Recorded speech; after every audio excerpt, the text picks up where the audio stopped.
કુટુંબ પરિવાર જે આવું ભજન તિથિ નિમિત્તે આયોજન કર્યું, ધન્યવાદ છે.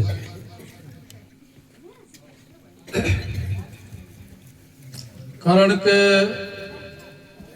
84 લાખ જીવો હોય છે, પણ 84 લાખ જીવોમાં આવું સંતો સિવાય આવું કાર્ય કરી શકતા નથી. એટલે ધન્યવાદ છે આવું તન મન ધનથી આવું જે કાર્ય કર્યું. કારણ કે આમાં સૌને લાભ મળે. કારણ કે દૂર દૂરથી આવેલા સંતોને પણ લાભ મળે અને એમના કુટુંબ પરિવારને, રાવજીરામને, કારણ કે એમની આવી કંઈક પૂર્વની કમાણી, સતની કમાણી હોય તો આવું કાર્ય થઈ શકે અને આવું કાર્ય કરે એટલે સૌને લાભ મળે.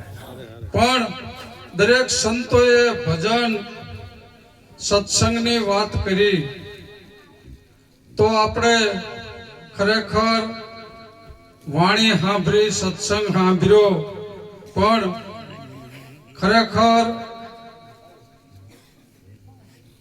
એનો આ કારણ કે સંતોના શબ્દ છે ને અમૂલ્ય છે. કોઈની કિંમત માપી શકાય નહીં એવા સંતોના શબ્દની કિંમત છે. કારણ કે આ તો એકેકો શબ્દ એની કેટલી કિંમત કરવી ને એનો આપણે અંદાજ ન કહી શકીએ. કારણ કે એક વકીલ જેવા હોય ને તો એ આપણને 20 વર્ષની 10 વર્ષની જેલમાંથી કંઈક અનેક ગુનામાંથી એ વકીલના એવા શબ્દ હોય તો આપણને છોડાવી દે. પણ એ વકીલ કેટલા એ શબ્દના આપણી પાસેથી પૈસા લે જો.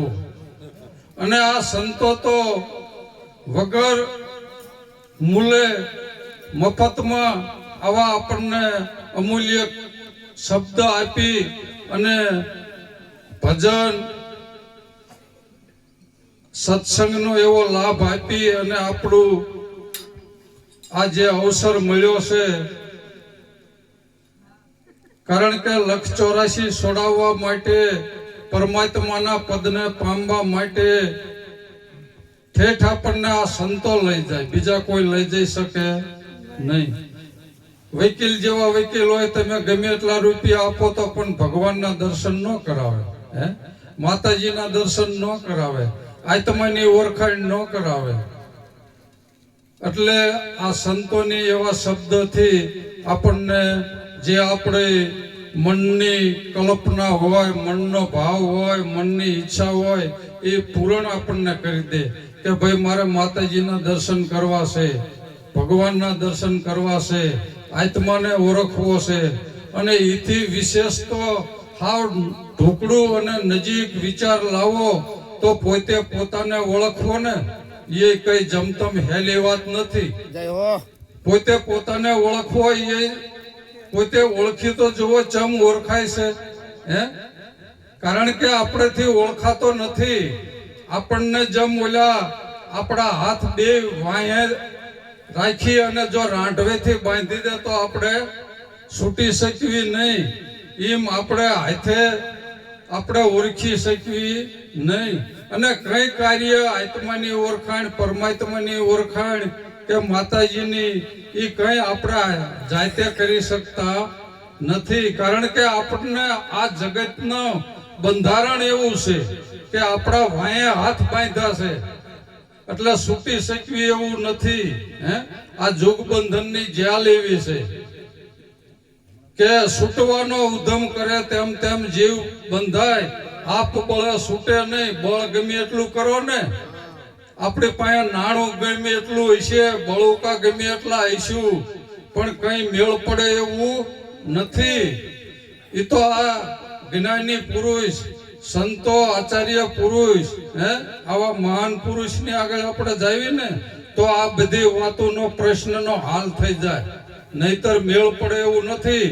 આવો અવતાર આપણે કેટલા લીધા છે, કેટલા આપણા અવતાર વ્યાઈ ગયા, કોઈ દી કર્યો વિચાર?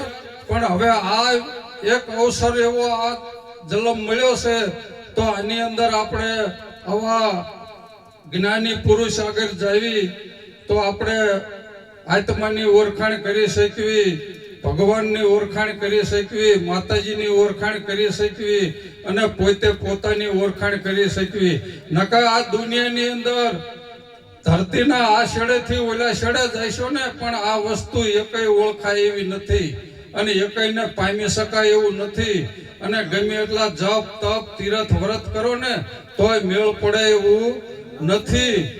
કારણ કે પુસ્તકો ગાંડી પુસ્તકો તમે વાંચશો ને તોય નથી મેળ પડે એવું. ના પુસ્તકોમાં બધું કીધું છે, મહાભારત, ગીતા, રામાયણ, બધી વાત ચોખ્ખી કરી હોય પણ જડે નહીં આપણને. હા, કારણ કે આ સંતો પાસે એવો ચાવી એવી છે કે એ શબ્દને ખોલી શકે. એટલે સંત જો ન હોત સંસારમાં તો જલી જાત આ બ્રહ્માંડ. આ સંતોની જ્ઞાનની લહેરમાં આપણને બધાને ઠારે છે ઠામો ઠામ. નકા આ ત્રિવિધિની તાપમાં આપણે જલી જાત.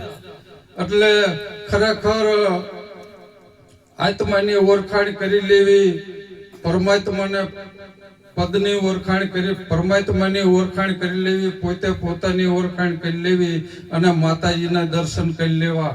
આ ચાર વસ્તુ તો મહત્વની છે. બરાબર. જો આવો રૂડો મનખો મળ્યો હોય ને તો પછી મળે એવું નથી. અને ચારે મળ્યો હોય છે અને ચારે મળશે એનું પણ કોઈ નક્કી કરી દેતું નથી. એટલે આ એક મનખો મળ્યો છે તો આ કામ કરી લેવું. બરાબર. એટલે આવા તરોવર સરોવર સંતજન ચોથા વર્ષે મેઘ અને પરમારથનું આવું પરમારથનું કામ કરે આ બધા સંતો. બીજું કોણ આપણને વકીલ મેનો કીધું કે ભાઈ એક શબ્દના આપણને જેલમાંથી છોડાવવા હોય, 10 વર્ષની 20 વર્ષની પડી હોય, કોઈ ગુના થયા હોય તો એ છોડાવવા માટે લાખો રૂપિયા લઈ લે.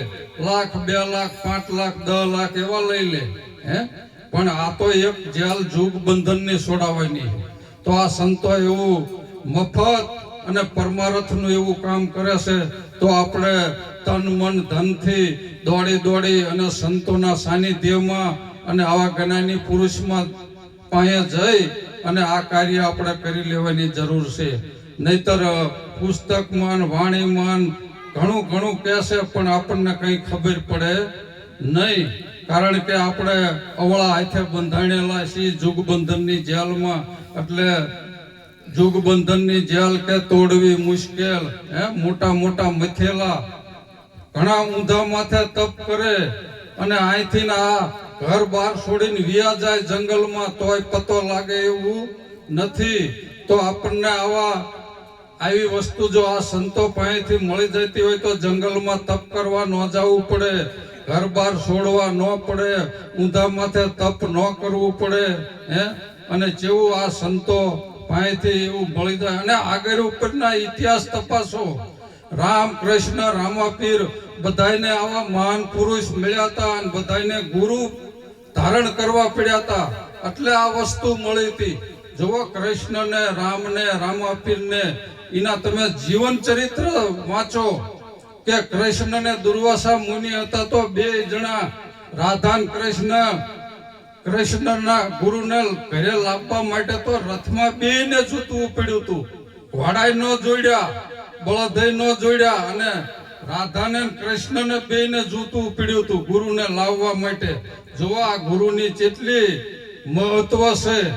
પણ આપણને કોઈ કિંમત નથી એટલે આપણને આ વસ્તુ પ્રાપ્ત થતી નથી. અને દરેક શાસ્ત્રમાં છે ને પડીકા વારીને ફેંક્યા છે. આપણે દુકાનેથી લાવવી કંઈક પડીકામાં વસ્તુ તો આમાં દબાવી પણ આપણે ખબર ન પડે કે આપણા બાપા પડીકામાં શું લાવ્યા. છોકરા ઘણું તપાસે પણ ખબર ન પડે. જયારે પડીકું ખોલાય ને, અરે છોકરાને તો પડીકું ખોલતા ન આવડે. એ આપણે મોટા ઘરના હોય પડીકું ખોલી દે ત્યારે ખબર પડે કે આમાં આ વસ્તુ છે. એમ આપણને હાથે પડીકું ખોલતા ન આવડે. શાસ્ત્રમાં શબ્દ લખ્યા નહીં, શબ્દનું જ્ઞાન જ ન હોય, આપણને શબ્દ ફોડતા ન આવડે અને શબ્દમાં ગુટ્ટા અર્થ લખ્યો હોય. મારી ટાઈમ થઈ ગયો હોય. બોલો સદગુરુ મહારાજ.